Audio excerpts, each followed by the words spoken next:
nakapagtataka. Matapos ang all-out support ng senador kay Vice President Binay noong 2010 elections, hindi siya ang pinili ni Binay na maging running mate ngayong 2016 elections. Ang kasagutan ni Senator Chiz Escudero sa mga puna sa kanya ngayong panahon ng eleksyon sa pagpapatuloy ng bawal ang pasaway kay Maring Winnie. Welcome back mga kapuso. Ngayon naman ang mga issue na binabato against Chiz Escudero. How did it affect your relationship nung this man that you had endorsed? Because you do believe the Senate report. Yes, ma'am, I signed it. Okay. I signed the Senate report. Okay. And given the fact that he's not answering, I won't blame anyone, myself included, to tend to believe that the allegations against him. Kasi ma'am, pag ikaw tinawag na magnanakaw, magwawala ka at sasagot ka agad, hindi po ba?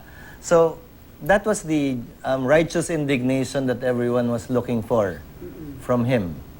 But way before the report, ma'am, right after the 2010 elections, hindi na ho kami nagkausap ni Vice President Binay. Talaga? Bakit? He just stopped answering my calls. It would come to a point, for example, ma'am, na yung katabi ko, kaibigan din niya, tatawagan ko, hindi sasagot, tapos tatawagan ng kaibigan ko, sasagutin siya. So I just stopped. Ma'am, may konti naman akong pride. So I just stopped.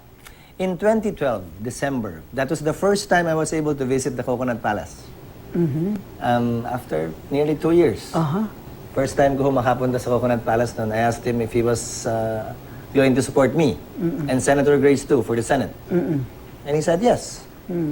In fact, he was not convinced that Senator Grace should run for the Senate at that time because their group wanted her to run for Congress yata in San Juan or something like that. So anyway, we ran, he supported us, only for him to drop us sometime February or March. Ako, si Senator Grace at saka si Paano mo Lauren. alam na dininap kayo? He announced it, ma'am. Basta hindi ko na... He announced it, ma'am. I'm dropping from the una slate. Senators Chiz, Lauren, and Grace. Because...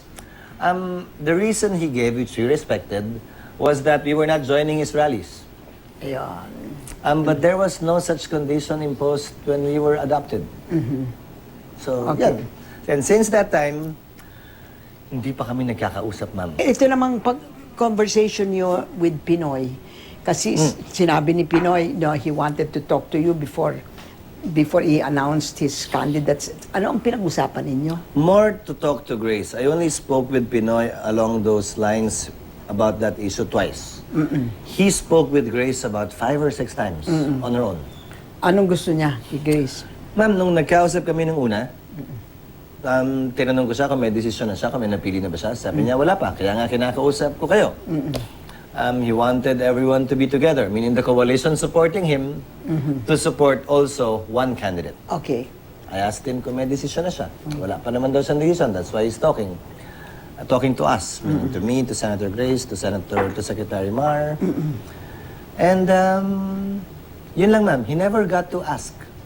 Why did you change your mind about running for the presidency? Because you said, di ba sinabi mo kay Erap, nag-usapan kayo ni Erap. That's not even true, ma'am. I heard that story too.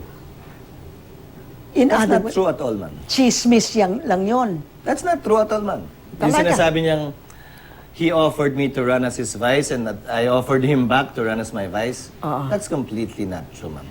No such conversation happened. Took place.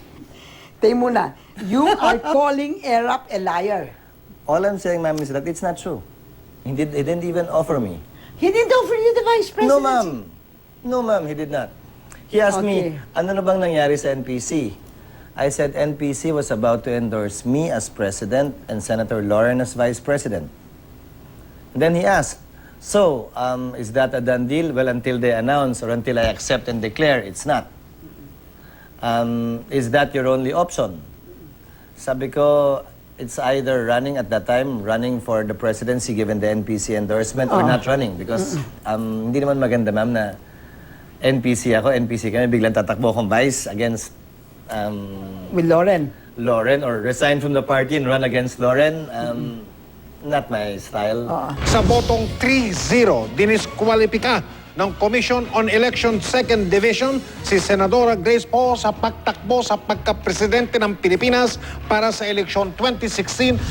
Ikinagulat ni Senator Poe at Escudero ang desisyon ng 2nd District ng COMELEC na i-disqualify si Poe sa pagtakbo bilang Pangulo. Hanggang ngayon, kandidato pa rin yung nag-file ng pangalan ng Satanas.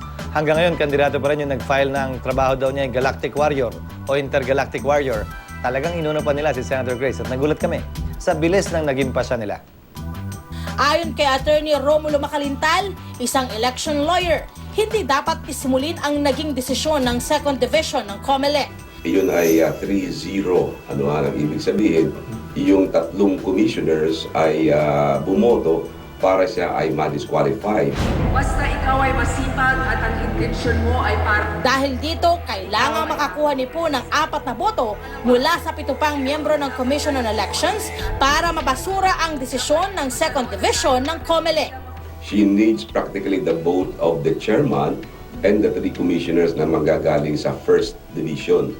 Samantalang yung kanyang kalaban, dahil sa 3 na nakuhang boto, 1 boto lamang ang kailangan para makuha niya yung 4 votes required to sustain a decision of the division. Hindi na umaasa ang kampo ni Poe na mananalo sa COMELEC and Bank. Kung naging pasya ng COMELEC 2nd Division, halos pare-pareho naman sila ng pinanggalingan, pinaghugutan at tila nag-appoint sa kanila. Kaya malamang sa Korte Suprema na lamang kami aasa. Kapag lumabas ang desisyon ng COMELEC, meron lamang siyang 5 araw para makakuha ng temporary restraining order.